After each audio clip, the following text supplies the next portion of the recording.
आरंभ है प्रचंड, ये काल है अखंड, आदि योगी की धरा का वेग है अनंत। इसी अनंत अखंड आनंद की तलाश हमें कोयम्बटूर ले आई। वैसे यहाँ आने का पूरा श्रेय हमारी श्रीमती जी को जाता है। मेरी बेटर हाफ ने आदि योगी तक आने के लिए अपने भोलेनाथ का संपूर्ण मक्खनाभिषेक कर डाला था। प्रसन्नता के इसी अतिरेक ने टीम टुरंटू की यायावरी को नीलगिरी की तराई से पहाड़ी के शिखर यानी ऊटी तक पहुंचा डाला। कन्याकुमारी की कदमताल पूरी होते ही नगर कोइल कोयम्बटूर SF एक्सप्रेस ने हमारी मंडली को सुबह 7:30 बजे के करीब कोयम्बटूर जंक्शन उतार दिया था।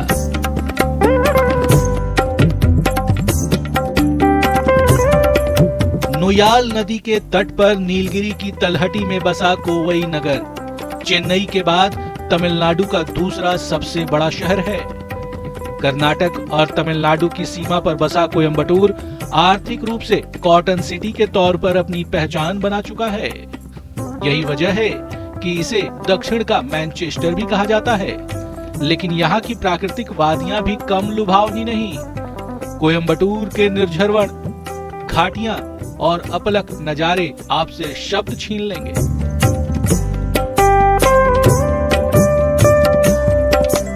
पर्यटन के लिहाज से भी यहाँ देखने को काफी कुछ है। जल निकायों से घिरी पहाड़ी पर 12वीं शताब्दी में बना मरुदा मलाई मंदिर शहर से 12 किलोमीटर दूर पश्चिमी घाट पर स्थित है। इसे भगवान मुरुगन का 7वां घर कहा जाता है। पश्चिमी भाग में ही पेरूर में स्थित पटेश्वर मंदिर भी एक हिंदू मंदिर है जो भगवान शिव को समर्पित है। यहाँ की यात्रा आपको सकारात्मक ऊर्जा से भर देगी।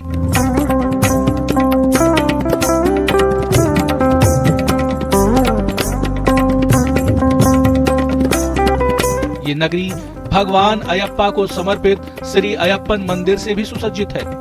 लेकिन अगर आप कैंपिंग ट्रैकिंग का शौक भी रखते हैं तो और रोमांच की तलाश में हैं, तो धोनी हिल्स, विल्लारीमाला, पेरुमल पीक और धलैयार फॉल्स ट्रैक्स जाने से बिल्कुल न चूकें। नैसर्गिक आनंद के लिए आपको मंकी फॉल्स और कोडिवेरी बांध जाना होगा। लेकिन इन सब के बीच कोयम्बटूर की USP जुड़ चुकी है वहाँ के आदि योगी से, तो वहां जाना बिल्कुल भी न भूलें।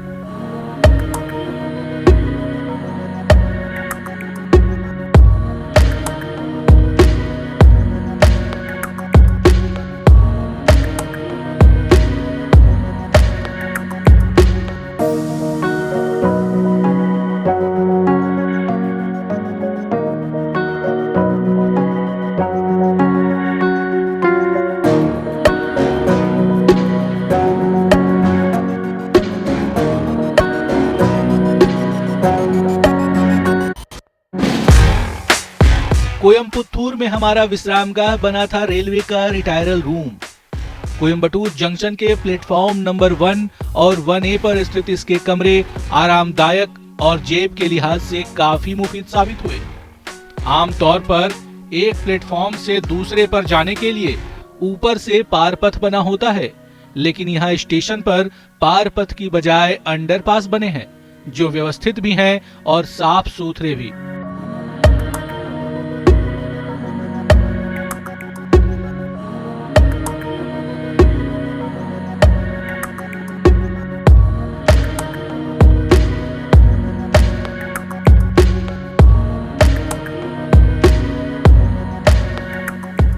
खैर, साफ सफाई के बाद कमरा हमारे सुपुर्द होते ही हमने नित्य कर्म से फारिग होने में ज्यादा वक्त नहीं लगाया। कमर सीधी करने, स्नान ध्यान और नाश्ते के बाद सुबह 10:30 बजे के करीब हम पहुंच चुके थे रेलवे स्टेशन के बाहर बस स्टॉप पर, जहां से हमें आदि योगी तक पहुंचने के लिए ऑटो, टैक्सी से लेकर बस तक के सारे ऑप्शन खुले थे। लेकिन 10 लोगों की मंडली के लिए ऑटो और टैक्सी महंगे साबित हो रहे थे, लिहाजा हमने बस की सवारी ही उचित समझी। रेलवे स्टेशन के बस स्टॉप से आदि योगी के लिए 14D नंबर की बस या पास ही गांधीपुरम बस अड्डे जाकर वहां से यही नंबर की बस आप ले सकते हैं। यहाँ हमें बस में थोड़ी भीड़ मिली तो तशरीफ टिकाने में हमें थोड़ी मशक्कत जरूर करनी पड़ी, लेकिन एक बार सीट हासिल होते ही नजारा खूबसूरत लगने लगा। रेलवे स्टेशन से आदियोगी की 35 किलोमीटर की यात्रा तकरीबन 1.5 घंटे में पूरी हुई।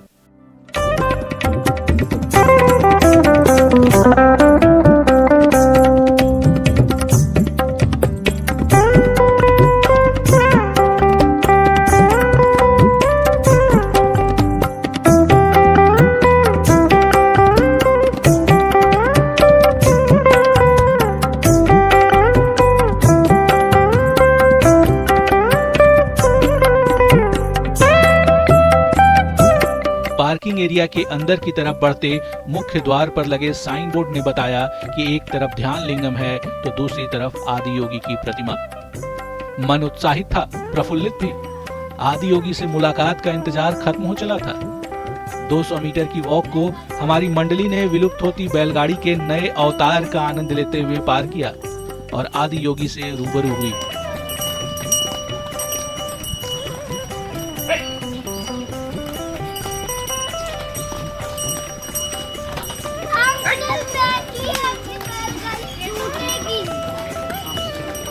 बैलगाड़ी छूट जाएगी। शिव की 112 फीट ऊंची मूर्ति को योग को प्रेरित करने और बढ़ावा देने के विचार से बनाया गया है और इसलिए इसे आदि योगी भी कहा जाता है, जिसका अर्थ है प्रथम योगी, यानी खुद भगवान शिव। वेलंगिरी पर्वत की तराई में बने आदि योगी मॉडर्न शिव को भी इंगित करते हैं, जो योग का प्रवर्तक है और आस्था के स्टेटस सिंबल की तस्वीर भी पेश करता है। बाबा सदगुरु का ईशा योग आश्रम देखिए कितना रमणीक है ये, पूरी तरह से सुंदर नैसर्गिक खूबसूरती जिसको कहा जाए। देखिए मेरे पिताश्री हैं, वो भी आजकल फोटो लेने पे भिड़े हुए रहते हैं, पूरी तरह से फोटोग्राफी करते। आगे अरुण जी, भाभी, चाची। और अब मैं आपको दिखाता हूँ ये रेड कलर में मेरी कन्या, ये बच्चे लोग, ये देखिए ये तीनों। और सबसे जो मोस्ट फैशनेबल अगर बात करें तो सबसे शिव जी, ये देखिए ये पर्दा खुल रहा है, ये देखिए। आई शाबाश शाबाश शाबाश शाबाश। 500 टन स्टील से 8 महीनों में बनकर तैयार हुई इस मूर्ति की डिजाइन फाइनल करने में यहाँ के संस्थापक सदगुरु जग्गी वासुदेव को 2 साल लगे थे। Guinness book of world records ने भी इसे तरजीह दी और इसे दुनिया के सबसे बड़े बस्ट मूर्ति कला के तौर पर शामिल किया गया।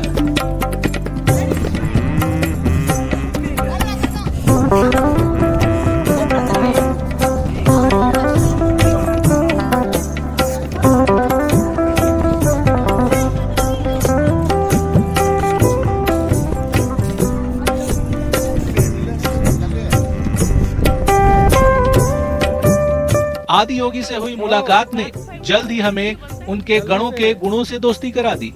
फिर क्या था, मंडली के तानपुरे हुड़दंगी हो लिए। सारंगियों ने थोड़े सैर सपाटे के बाद विराम मोड अपना लिया, लेकिन तबले गिटार फुल स्विंग में सुरलहरी छेड़ते नजर आए।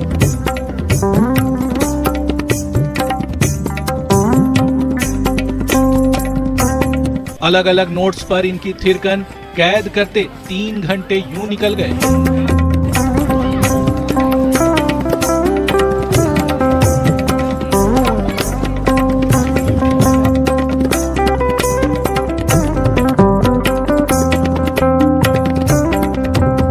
बिल्कुल पिक्चरस्क कहा जा सकता है इसको। ये देखिए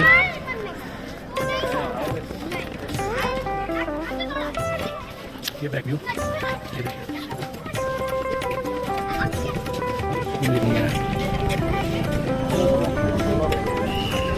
Want to say anything? It's incredible. It's beautiful. It's mesmerizing.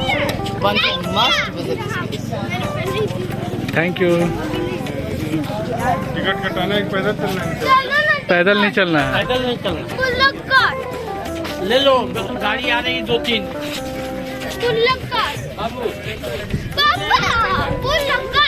हमारी फोटो खींच तंद्रा तब टूटी जब तानपुरों ने भोजन राग छेड़ दिया। खाने की टेबल तक पहुंचने के लिए भी बाल मन का हठयोग फिर से बैलगाड़ियों पर जा टिका। चले घंटी की टन टन और हिचकोलों से भरी यात्रा में हठपुर जैसे इतिहास बनते शब्दों ने भी अपनी जगह बना ली थी।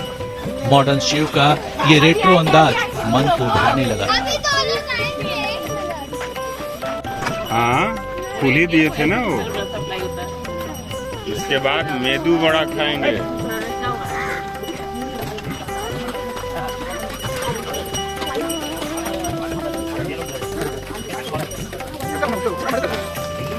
बैल देखो मारेगा जी।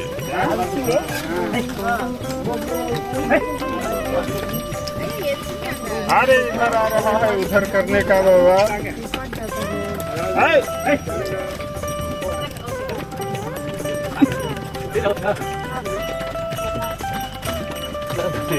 हाँ बाबा और बैल। टन टन टन।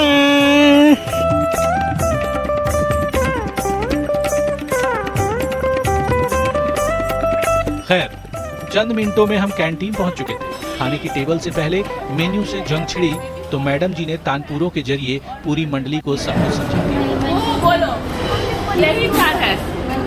गोभी, baby corn, paneer and mushroom. Veg manchurian नाम का कुछ भी नहीं है। We have 4 options. Pick any. If you want to have Manchurian. सब यहाँ खाने के लिए जुटे हैं। चर्चा और मेज पर थाली आते ही उस पर हुए आक्रामक धावे ने जल्द ही मैदान साफ कर दिया था। अगला मिशन था ध्यान लिंगम का, जहां कैमरे, फोन, बैग कुछ भी अलाउड नहीं थे। इसलिए सारा सामान डिपॉजिट रूम में टिकाकर हमने भी यहाँ आध्यात्मिक प्रवेश लिया। ध्यान, योग, तप के संसार में सब कुछ शांति प्रदान करने वाला था और प्रकृति को खुद में समेटे हुए यहाँ की शाम भी निराली थी।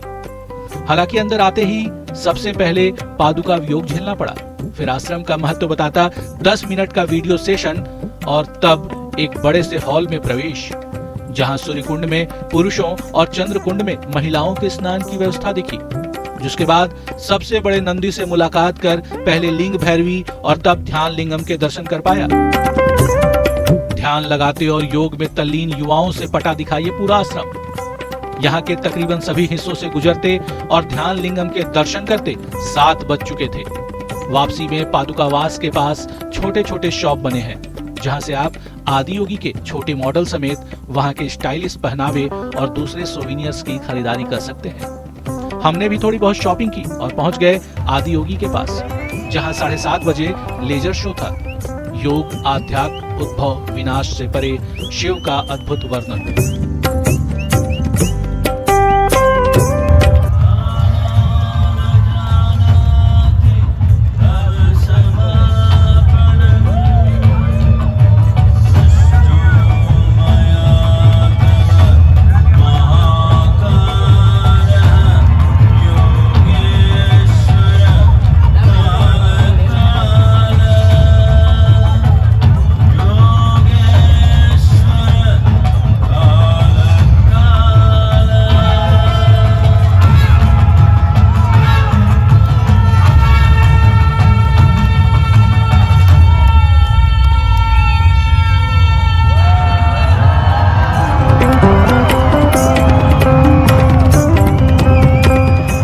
देख सुन मन आह्लादित हो चुका था।